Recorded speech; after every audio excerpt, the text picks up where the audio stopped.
జంటా శిల్పి, నదీ మాతృక బ్రహ్మ, హరార్థర్ కాటన్ జీవిత చరిత్ర 12వ భాగం 23/6/20.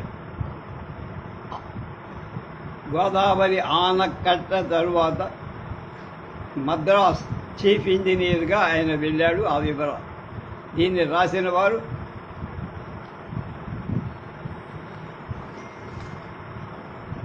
గుమ్మడూరు సత్యనారాయణ గారు. 17వ అధ్యాయం ఇది. ఆర్థర్ కాటన్ ఆనకట్ట పనులు అహర్నిశలు సతమతమవుతున్నా అతని కుటుంబం మాత్రం ధబిళేశ్వరంలో సంతోషంగానే సాగింది. ఉదయం 6-5 ఊరి బయటకు తిరిగి పలహారం చేసి 2-3 గంటల కాలం పాఠాలు చదువుకొని సాయంత్రం వేళ ఏ గుర్రపు స్వారో పెరటిలో ఉన్న చెట్ల కింద కథలు చెప్పుకోవటమో దినచర్యగా ఉండేది. 1852 మార్చి నెలాఖరి ఆనకట్ట పనులు పూర్తయ్యేలా అనుకున్న చిన్న చిన్న మార్పులు కూర్పులు ఉండనే ఉన్నాయి. ఈలోగా కాటన్ కుమార్తె హోపు అస్వస్థతగా ఉన్నందు ఆమె పినతల్లిని తోడించి మద్రాసుకు కాటన్ పంపి వారిద్దరూ కోరింగ రేవుల పడవపై బయలుదేరి 2 రోజుల సముద్రయానం వెంబడి బ్రహ్మాండమైన తుఫాన్ చాలరే. మంచి ఎత్తు కరటాలు విసరివేయి గాలి వేగాన్ని ప్రళయ జంఝామారుతం వచ్చి వాన దెబ్బకు తట్టుకోలేక పడవ ఊగిసలాడి ప్రమాదానికి గురై గదిలోకి నీరు వచ్చి పడి కుమారి హోప్ ఆమె పెనతల్లి పడుకున్న చోటుకు పైనున్న పెట్టె ఒకటొకటిగా జారి తలుపుకు వద్ద దాంతో తలుపు తీయటానికి వీలు లేకపోయి గది నుండి నీరు పెట్టిన వాళ్ళకి కేకలు కొంతసేపటికి నావ యజమాని వీరెలా ఉన్నారు అని గట్టిగా వీరున్న గది పక్కనే యజమానికి ఎక్కడ లేని శక్తి ప్రమాదంలో ఉన్నామని ఎలా తెలియజేశారు. వెంటనే యజమాని పిలిచి ఆ 2 గదుల మధ్యనున్న బల్ల గోడ పెద్ద రంధ్రాన్ని కోయి తన గదిలోకి బ్రతుకు జీవుడా అనుకున్నాడు. కానీ ఆ స్థలం లేరదు. నావికా యజమాన ధర్మాన్ని పడి గది వెలుపదనే మర్నాడు గాలివాన తగ్గి సముద్రం ప్రశాంతంగా ఉంది. మద్రాసు 4 రోజుల ప్రయాణం కావాల్సింది 15 రోజుల ప్రయాణం. మద్రాసు నుండి నీలగిరిలోని ఉదక మండలానికి అక్కడ ఆమెకు బంధువులు ఉన్నారు. కొద్ది రోజుల్లో త్వరలో తండ్రి ఆర్థర్ కాటన్ ధబిళేశ్వర్ నుండి వస్తారని ఉదక మండలం ఊటీలో వాళ్ళున్న ఇంట్లో బయటకు చెప్పలేని తేళ్ళు, పాములు, జల్లులు, కప్పలు మొదలైనవి ఉండేవాడు. ఈటి బాధలు ఇంగ్లాండ్లో వారి ఇళ్లకు ఉండవని కుమారి హోప్ అంటారు. ప్రతిరోజు తండ్రి రాక కోసం 1000 కళ్ళతో ఎదురు చూస్తూ కుమారికి సరిపోయి ఎట్టకేలకు ఒకనాడు కొండబాటపై నడిచిపోయి కర్నల్ ఆర్థర్ కాటన్ విశ్రాంతికి గదిలోకి వెళ్ళాడు. లేదు పరిగెత్తుకొచ్చి కాటన్కు అత్యవసర విషయం ఒకదాని చెప్పాలని వాళ్ళ విశ్రాంతికి భంగం కలిగించవలే. ఎంత వారించిన కాటన్తో మా సరస్సు పోయింది, అంతా పోయింది, ఏదో చెప్పండి, త్వరలో చెప్పండి అని మెరబెట్టి పరిస్థితి చూసి రాత్రి గట్టు తెగిపోయినందు సరస్సు అంతా మహాప్రవాహంగా కిందకు పోయిందని ఆపద్బాంధవులకు విశ్రాంతి ఉండదు. అరే అంత దూరం నుండి మొరపెట్టుకున్న ఒక పరమ భక్తుని అక్కరనందనం విన్నటువంటి గజేంద్రుణ్ణి రక్షించడానికి ఎట్లా అయితే వచ్చాడో, ఏదో అడవిలో మొసలి బాధకు తట్టుకోలే ప్రాణభీతితో గజేంద్ర మోక్షం జరిపినట్టు సూచిస్తూ పరిగెత్తి వచ్చిన పోతానని పురాతన భాగవతంలో వనంబున అగ్గజేంద్రుడు ఈశ్వర సన్నిధానం కల్పించుకొని లావుక్కింతయులేదు ధైర్యము విలోలంబయ్యే ప్రాణంబులు తావుల్లప్పెను ముచ్చబచ్చే తనుబుళ్ళ శమంబయ్యే నీవే తప్ప ఇతప్పరం వెలుగ మన్నింపందగున్ ధీరుడే రావే ఈశ్వర కావవే వరద సంరక్షింపు భద్రాత్మక అని పలికి మరియు సురక్షితంబుడైన ఈశ్వరుండు ఆపన్నుండై నన్ను కాంతుద విష్ణుండు జిష్ణుండు భక్తియుతుని కడ్డవద అలవైకుంఠపురంబులో నగరిలో ఆమూల సౌధంబు దాపల మందార వనాంతరామృత పర ప్రాంతేందు కాంతోపలోత్పల పర్యంక రమా వినోదియగు ఆపన్న ప్రసన్నుడు శ్రీహ్వర నాగేంద్రము పాహీ పాహీ అని గుయ్యాదించి సంభ్రంభి శనికింజప్పుడు శంఖచక్ర యుగమంచేదోయ్ సంధింపడు ఏ పరివారం వనుజీరు అభ్రగ పన్నింపడు ఆకన్నికాంతర ధమ్మిల్లము చక్కనొద్దడు వివాద ప్రోధిత శ్రీకుచోపరి చేలాంచలమైన వీరడు గజ ప్రాణావనోత్సాహి అయి జనరాధికంతకు చీఫ్ ఇంజనీర్గా నియమితుడైన కాటన్ ఊటీ నుండి బయలుదేరి మద్రాసుకు పోయి చన్నపట్నానికి దూరంగా ఉన్న పల్లవరానికి తన నివాసం దాని తీరంలో గల వాళ్ళ గ్రామ నివాసం నగరవాసంగా మారిపోయి కుటుంబం నెమ్మదిగా ఊటీ నుండి పల్లవరాన్ని వారు కొత్తగా మార్గమధ్యంలో నీరును బట్టి వీలును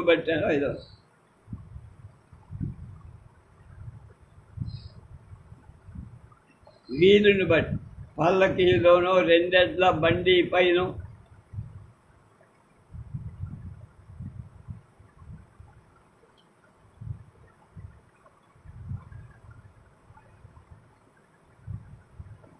ప్రయాణం సాగి దారిలో వాళ్ళకి రహదారి బంగళా రాత్రికి ఆగారు. ఆ బంగళాలు 2 భాగాలు మాత్రమే. ఒకటో రెండో కాళ్ళు చేతులు ఊగిసలాడే కుర్చీలు తప్ప ఏం లేవు. ప్రయాణపు బడలిక వల్ల వాళ్ళకి ఆ సమయంలో కావలసిన కొంత ఆహారం కానీ ఇతర సదుపాయం కానీ ఏమి లేదు. వారు తెచ్చుకున్న ఆహారం ఏం చెయ్యాలో తోద. అంతలో ఆ పక్కనే ఉన్న గుడారం వేసుకొని ఉన్న ఆంగ్లేయుడి వద్ద నుండి తన ఆతిథ్యాన్ని స్వీకరించమని కోరికతో రాసిన చీటీని పట్టుకొని నౌకరు వచ్చారు. దానితో వారి ఆనందానికి మేరలేదు. ఆనాడు వారు బెంగళూరుకు వెళ్ళేటప్పుడు కూడా త్రోవలో వాళ్ళకు కావాల్సిన పలహారాలన్నీ అదివరకే కర్నల్ ఆర్థర్ కాటన్ ప్రతిభ వివిధమై విన్న మైసూర్ మహారాజు కాటన్ కుటుంబపు రాగ ఘన స్వాగతమి.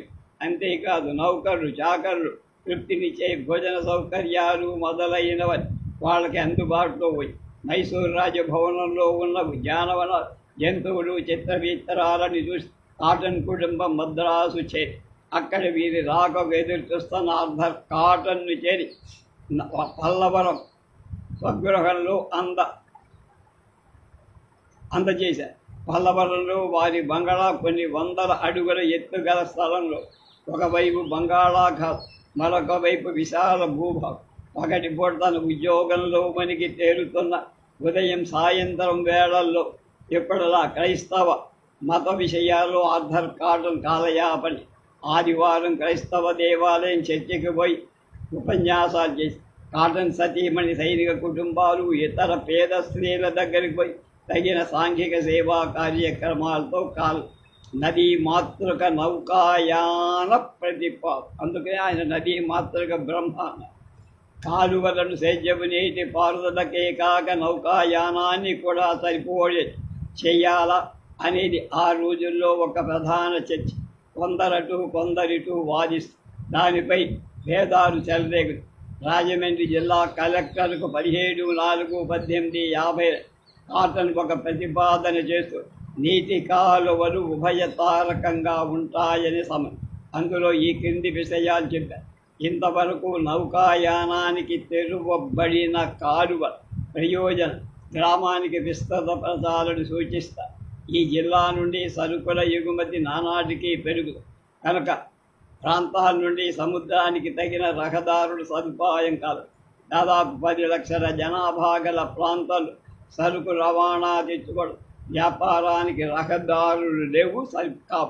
డెల్టాలో బాటలు పూర్తిగా లేవు. కొత్తగా దారులు నిర్మించడం కంటే సేద్యపు నీటి కాలువ వల్లనే పడవలకు అనుకూలం పడుతున్న ఖర్చు తక్కువ, సదుపాయం. వ్యవసాయోత్పత్తిని సేద్యపు నీటి పారుదల వల్ల 5 రెట్లు చేసి అవకాశం కట్నాలకు రేవు పట్నాలకు తీసుకుని సొమ్ము అవకాశం మాత్రం కల్పించకపోతే ఇది గొప్ప పొరపాటు. ప్రతి సంవత్సరం 1 లక్ష టన్నుల సరుకులు పడవల ద్వారా సుమారు 30 మైళ్ళ దూరం తీసుకుని వెళ్ళిన సంవత్సరానికి 40,000 రూపాయల ఖర్చు కంటే ఎక్కువగా ఆ సరుకునే రోడ్లపై రవాణా చేసినప్పుడు 4 లక్షల రూపాయలు ఖర్చు. దీనివల్ల డెల్టాలో రోడ్ల సదుపాయం ఉన్న కాలువలపై రవాణా జరిగిన ఈ జిల్లాకు సంవత్సరానికి సాధీనా అంట 3.5 లక్షల రూపాయలు ఖర్చుని. నౌకాయాన సౌకర్యాలకైన వ్యయం చాలా బహుశా 1 మైలుకు 200 రూపాయలు ఖర్చుగా. ఏడాదికి 10,000 టన్నుల సరుకు రవాణా అయితే ఆ ఖర్చు 1 మైలు 1 టన్నుకు ఆ పైన 1/2 పైస మాత్రమే అవుతాయి. చెప్పుకోదగినంత జనాభా ఎక్కడ ఉండును అక్కడ రాకపోకలకు రహదారులు ఒక చోటులకు రాకపోకలు లేకపోతే లేదా తక్కువైతే ఆ చోటు వరకు రహదారులు లేవనే అర్థం. అలాంటి సమర్థనీయమైన ప్రతిపాదన ఉంటే అధికారులు ముఖ్యమైన కాలువ నౌకాయానానికి అనుకూలించినట్టు చేయటానికి అంగీకరించలేదు. చివరకు ఫిబ్రవరి 1853వ సంవత్సరంలో తన అభిప్రాయం పునరుద్ధారించండి. గడచిన ఏప్రిల్ నెలలో చేసిన వివరణకు మించిన ఇప్పుడు అధికంగా నివేదికేదియూ లేదు. సరుకులవి విలువ పెరుగుటకు అవకాశం ఉండిన ఎగుమతుల హెచ్చుతగ్గులపై కాలువల అవసరం ఆధారపడి ఎగుమతులు ఉన్నా లేకపోయినా డెల్టాలో రహదారుల సదుపాయం 10 ఏళ్లలో 3 లక్షల నుండి 14 లక్షలకు పెరిగిన ఎగుమతులు అంతతో ఆగిపోయి డెల్టాలో అత్యున్నతమైన స్థాయిలో ధాన్యం, పొగాకు, చెరుకు, చమురు గింజలు పండుతున్న ఎగుమతి లేదు. దీనికి కారణం ముడి సరుకుల ఖర్చు ఎక్కువ. రాజమండ్రి ఈ సరుకులు తేలిగ్గా చౌకగా కొనగలిగినప్పుడు ఇప్పటికంటే 100 రెట్ల ఎగుమతి చెయ్యగా సరుకు రవాణాకు వీలుగా ఉండే ఈ కారు వల్ల ముడి ఖరీదు సగానికి సగం తగ్గుతుంది. క్రమమైన వాదోపవాదాల పర్యవసానం ఆర్థర్ కాటన్ ప్రతిపాదించి దాన్ని ప్రభుత్వం అంగీకరించింది.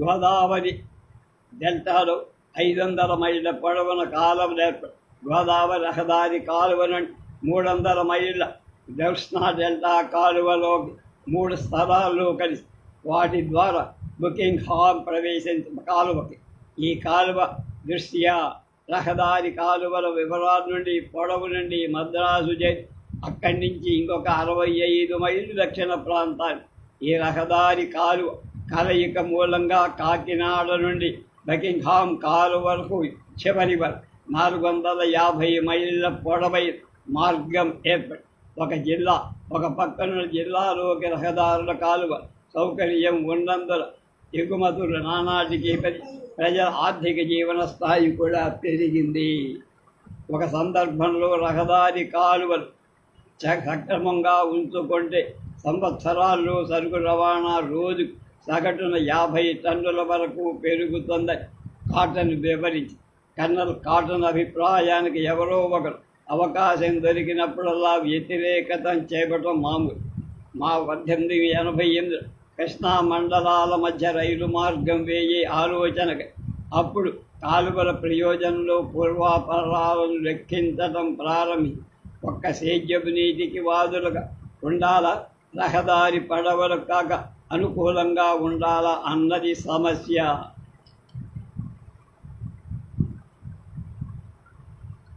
ప్రధానంగా గోదావరి డెల్టా కాలువ సేద్యపు నీటి పారుదలకే తవ్వుగా కాలువల ప్రయోజనం పెరగడం వాటి నౌకాయానానికి కూడా ఉపయోగపడే చాలా దూరం ఆర్థర్ కాటన్ దానిపై వివరించిన పరస్పర వైరుధ్యం గల లక్షణాలు సమన్వయ కాలువలను సక్రమంగా నిర్వహించడం శ్రమ తప్పదు.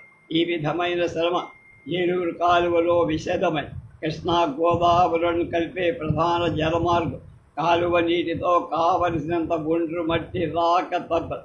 పంట చేలల అవసరానికి రహదారి పడవల అవసరాలకు మధ్య ఘర్షణ తప్పదు. అలాంటి పరిస్థితులకు అనుకూలంగా సమన్వయ క్రమం ప్రకటించడంలోనే నిర్వాహకుల ప్రతిభలు కానీ ఏదైనా ఒకటి మీటింగ్ ఆ సమన్వయ స్థితి అప్పుడే ఏలూరు కాలువకు వచ్చి ఈ పరిస్థితిలో కాకినాడ నుండి రైలు మార్గం వేసి సరుకుల రవాణా రైళ్లను పంపడంలో అభ్యంతరమేముంది అని ఈస్ట్ కోస్ట్ రైల్వే ప్రతిపాదకులు వాదన చేశారు. కొన్ని సంవత్సరాలు మా తూర్పు కోస్తాలో రైలు మార్గం ఏర్పడి అప్పటికి 1833 90 గోదావరి డెల్టా కాలువల ద్వారా నడిచిన రాకపోకల ఆదాయం 1893-94 గోదావరి డెల్టాలపై రహదారుల వివరాలు.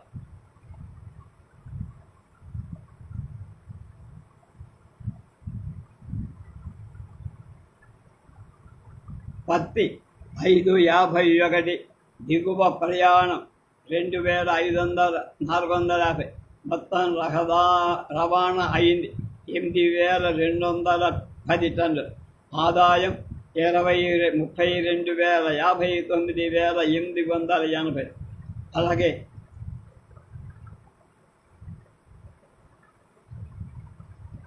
ఉన్ని బొత్సు దానివల్ల 32,120, రంగులు దానివల్ల 1,41,000, ధాన్యం బియ్యం 24,57,000, ఇతర ధాన్యాలు 4,99,000, చర్మాలు 3,64,000, మద్యపానీయాలు 6,72,000, లోహాలు 3,20,000, ఉప్పు 5,50,000, సుగంధ ద్రవ్యాలు అలాగే 3,06,000, చక్కెర 11,43,000, పొగాకు 14,20,000, కలప 10,11,000, వంట జలం అంటే కట్టెలు 43,000, వెదురు 59,000, మొత్తం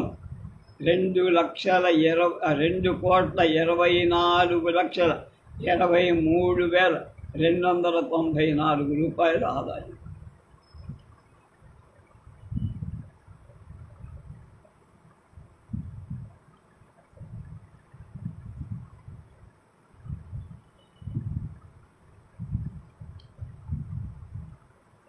నదీ మాతృక నౌకాయాన ప్రతిపాదనాచార్యుడైన కర్నల్ ఆర్థర్ కాటన్ ఎన్నిసార్లు విమర్శించి పునరుద్ఘాటిస్తున్న ఈ విషయ ఆధిక్యత ప్రభుత్వకి చెప్తనో చెక్కదే. విశ్రాంతి ఇంగ్లాండ్ ప్రయాణం. మద్రాసులో ఆర్థర్ కాటన్ ఆరోగ్యం బాగా లేదు, పని ఒత్తిడి ఎక్కువ తట్టుకోలేకపోయి దాన్ని గమనించి కొంత విశ్రాంతి అవసరమని వెంటనే స్వదేశానికి పోయి విశ్రాంతి పొందమని వైద్యుడు సలహా. అతని భార్య ఆరోగ్యం కూడా అంతే. చివరి ఇంగ్లాండ్ ప్రయాణానికి నిశ్చయించారు. 1853 మార్చి 8 తేదీన స్టీమర్లో బయలుదేరి జూలై 2వ తేదీన ఇంగ్లాండ్ సకుటుంబంగా ఆర్థర్ కాటన్ చేరు 4 నెలలు సముద్ర ప్రయాణం పట్టబెట్టుకున్నారు. ఒక క్షణమైన పని చేయక ఉండని ఆర్థర్ కాటన్ ఇన్ని రోజులు పడవ ప్రయాణం ఎలా చెయ్యగలరు సందేహాలతో తను మొదట ఉన్నాడని కర్నల్ కాటన్ గ్రంథ పఠనంలో మునిగి చాలా సంతోషంగా ఎప్పుడూ ఉండేవాడని ఆయన ఆర్డి డ్రాఫర్డ్ అనేవాడు. ఇంగ్లాండ్లో జూలై నెల విపరీతమైన రక్తగా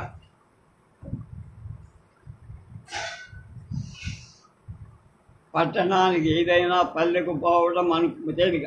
అప్పుడు టెన్నిస్ హోములో చర్చికి క్రైస్తవ దేవాలయ మత ప్రధానిగా ఉన్న రెవరెండ్ ఫ్రెడరిక్ చామర్స్ జ్ఞప్తి తన చామర్స్ కద్ద ఇద్దరు మొదటి బర్మా యుద్ధంలో కలిసి పనిచేసి అది 36 కింద. తర్వాత ఇద్దరి స్నేహితులు కలిసి బెకింగ్హామ్ వద్ద పెంచి గ్రామాన్ని ఆర్థర్ కాటన్ సకుటుంబంగా చామర్స్తో మత ప్రధానమైన చర్చలు చామర్స్ తండ్రి అయిన రెండు విలియం మార్ష్ నడుపుతున్న వైద్యశాల, చుట్టుపక్కల తోటలు, ప్రశాంత వాతావరణం మొదలైనవి ఈయనకి బాగా నచ్చాయి, రానున్న చలికాలంలో కొంత వెచ్చగా ఉండే స్థలం కోసం ప్రయత్నిస్తూ గ్రామం నుండి వెస్టర్న్ సూపర్ మేర్ అనే తోటికి పోయి 6 మాసాలు ఉంటే తర్వాత మళ్ళా గ్లౌస్టర్లో బోల్డ్ పర్వతాల ప్రక్కన ఉన్న దాన్ని ఏరుకొని అక్కడి అలాగే ఆ ప్రక్కగా ప్రవహించే నదిలోని నీరు బట్టల మిల్లులో ఉపయోగించిన వదిలిన నీలి రంగుతో కలిసిపోయి ఒక ప్రత్యేకత. అక్కడి చర్చిలో ఒకనాడు కర్నల్ కాటన్ మాట్లాడుతూ, నేను ఇండియాలో 30 ఏళ్ల నుండి నలుమూలలా తిరిగి 4 విధాల ప్రజలతో సంప్రదించి చూశారు. మన మత ప్రచారకుల కృషి మూలంగా క్రైస్తవ మతం ఇండియా అంతటా వ్యాపించడానికి విశేషమైన అవకాశం ఉందని చెప్పారు. గ్లాసెస్టర్ నుండి లండన్కు వచ్చి తన కుటుంబంలో ఆర్థర్ కాటన్ కొంతకాలంగా అది విపరీతమైన శీతాక అంతవరకు కోరింత దగ్గులు శైత్యం తన కుటుంబంలో అందరకు అనారోగ్యం చివరకు దగ్గు బాధ తట్టుకోలేక కాటన్ యొక్క కుమార్తెలు చిన్న కుమార్తె చనిపో లండన్ విడిచి బక్వెట్ అనే గ్రామానికి నివాసం మ్యాగ్నెట్లోనే కొన్ని సంవత్సరాల వరకు కాటన్ కుటుంబం ఒంటరిగా ఆ త్వరలో కాటన్ ఇండియాకు తిరిగి రావాలి. ఆ తండ్రిని విడిచి పిల్లలు అతని భార్య వేరుగా ఒంటరిగా కొన్నాళ్ళుండటకు అదే మొదటిసారి. అప్పుడే కాటన్ కుమారుడు 6 ఏళ్ల వయసు గల కనిష్ఠుడు మరణి. ఆ సమయంలో ఇంగ్లాండ్లో తమ వద్ద బహు దూర దేశమైన ఇండియా ఆర్థర్ కాటన్ ఉన్నందు కాటన్ కుటుంబం కోసం కుటుంబ శోకం చెప్పరానిది అయ్యింది. మిగతా విషయాలు రేపు.